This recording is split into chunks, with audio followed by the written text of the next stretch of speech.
La réussite d'une innovation ne se décrète jamais à l'avance. Elle dépend d'innombrables facteurs de combinaison, mais aussi d'adéquation entre un besoin, un usage, un marché, une technologie et bien sûr une économie. L'innovation sur laquelle les gens travaillent et qui sont des ingénieurs la plupart du temps de très haut niveau et qui mettent beaucoup de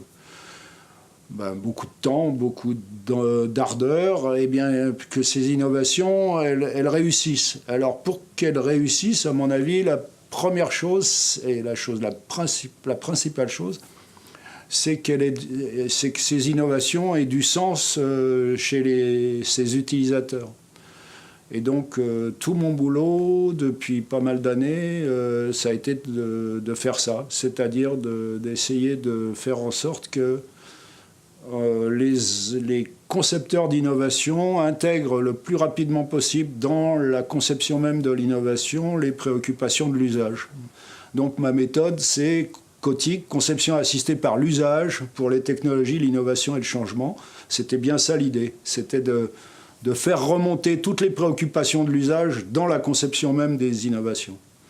J'essaye d'apporter les outils qui me paraissent permettre à des stratèges d'intégrer dans leur stratégie les tactiques des utilisateurs. Si on arrive à faire ça, à mon avis, on est gagnant.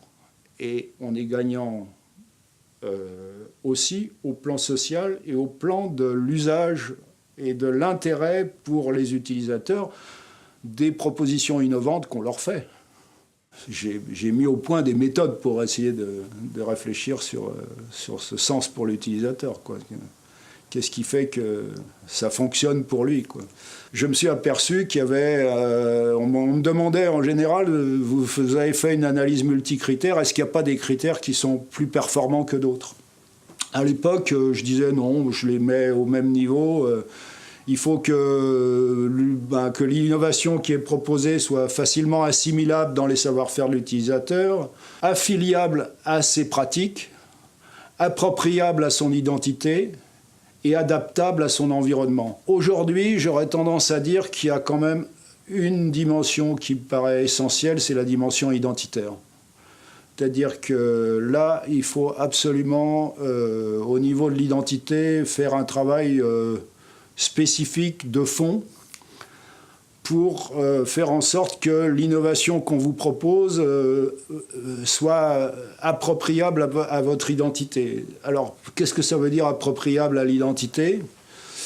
Ça veut dire qu'en fait, grâce à cette innovation, vous pouvez vivre des ambivalences. Le produit de demain, le produit qui réussira, c'est le produit qui permet à l'utilisateur de vivre ses ambivalences. Et la caractéristique de l'humain, c'est justement qu'il vit tout le temps des ambivalences. Contrairement à ce qu'on dit sur le dédoublement de la personnalité chez les schizophrènes, par exemple, c'est pas ça du tout le problème. Le problème, c'est que le schizophrène, soit il est tout puissant, soit il est rien du tout. Et il ne peut jamais négocier entre les deux dimensions.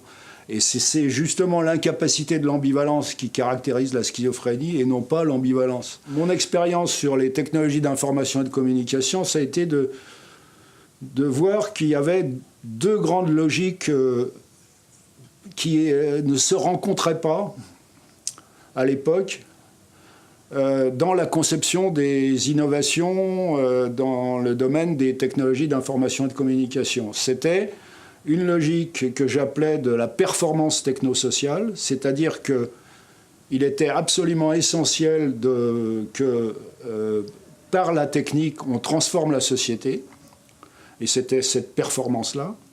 Et puis une autre logique, qui était la logique de l'usage, celle de la cohérence socio-technique pour l'utilisateur. Et ces deux logiques, j'avais constaté qu'elles ne se rencontraient pas à cette époque-là. Et une des raisons pour lesquelles j'avais monté mon club après, c'était justement pour faire cette rencontre. La performance technosociale, bien entendu, tout porteur d'une innovation a envie d'être performant et de performer la société, de la transformer. Simplement, il y avait une façon de le faire qui était très... On est un stratège quand on fait ça. Et on mène une stratégie de conception, d'innovation, ce qui est tout à fait normal, logique. Le problème, c'est que la logique de la cohérence socio-technique, c'est justement la logique de l'usage. C'est l'utilisateur, lui, c'est pas un stratège, c'est un tacticien du quotidien. Et donc, il faut faire remonter les préoccupations tactiques du quotidien dans la conception des stratèges. C'était ça mon but, c'est ça qu'on avait à peu près réussi à faire, ce qu'on avait à peu près plutôt bien réussi à faire avec le Club Quotique. Innover pour innover n'a aucun sens, et même s'il n'existe pas de définition simple de l'innovation réussie, innover répond à certaines logiques, deux notamment et principalement celle de la performance technosociale et celle de l'usage et de la cohérence socio-technique. L'émergence du smartphone, elle s'est faite effectivement sur la performance technosociale, puisqu'on apportait tout un tas de performances, mais elle a aussi donné la possibilité à l'utilisateur de tout un tas de tactiques du quotidien pour s'en servir, trouver des petites combines. C'est typiquement quelque chose dans lequel on combine la performance technosociale et la cohérence socio-technique de l'usage. C'est vraiment les deux dimensions sont là. Quand ces deux dimensions sont là, la réussite est garantie. Minute Mind Sélection, une matière à réflexion que Mind, porteur de l'innovation raisonnée en France comme en Suisse, vous invite donc à suivre et à partager sur les plateformes Mind YouTube et Vimeo.